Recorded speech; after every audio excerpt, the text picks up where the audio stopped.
Hi, I'm Anna Pereira, President and CEO and Master Roaster of Yellow Brick Coffee.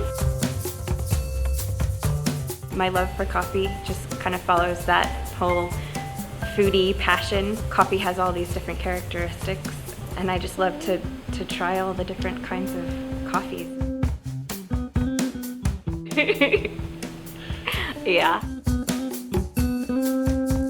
I was reading this book called God in a Cup that features 3 of the big roasters here in the States and taking classes through one of those roasters' training facility in New York. So while I was reading this book and taking these classes, the director of coffee for that roasting company came in and he actually facilitated one of the cupping sessions, and that was my aha moment. I was reading about him and I was training under him. I just became so enamored with the thought of this learning process and the industry in general.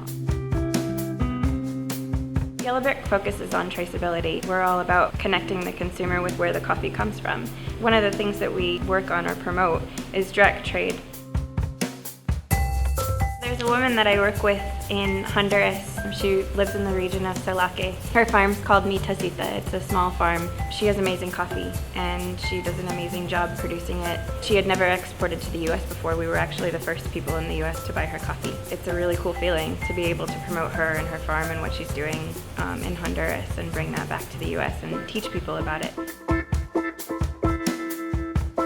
We'll do 3 to 5 different kinds of roasts, temperatures, times, variations on the gas, the heat that we give it, to find out what specific profile highlights those unique characteristics imparted from that region. Once we've got that roasting profile narrowed down, we want to reproduce that time over time so that you get a consistent cup of coffee from your Honduras Mi Tacita every time.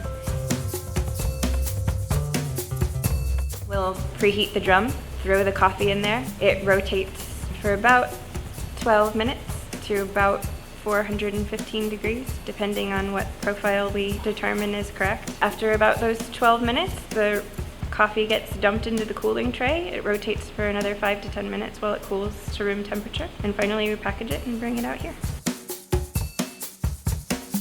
Speaking with the farmers, connecting with the people at origin, and whether we're able to establish a direct relationship, direct trade, or just have an exchange, learn about their culture, and tell them about our process and what we do to highlight their farm. That's by far my favorite out of everything that I do with Yellow Brick. When you get to the point where you're nearing that roasting profile, and you have to smell it every so often with the tryer, and you're watching the clock really carefully and you're watching the temperature really carefully and just trying to make sure that that all comes together every single time at that perfect point. It's probably my favorite because it's so technical.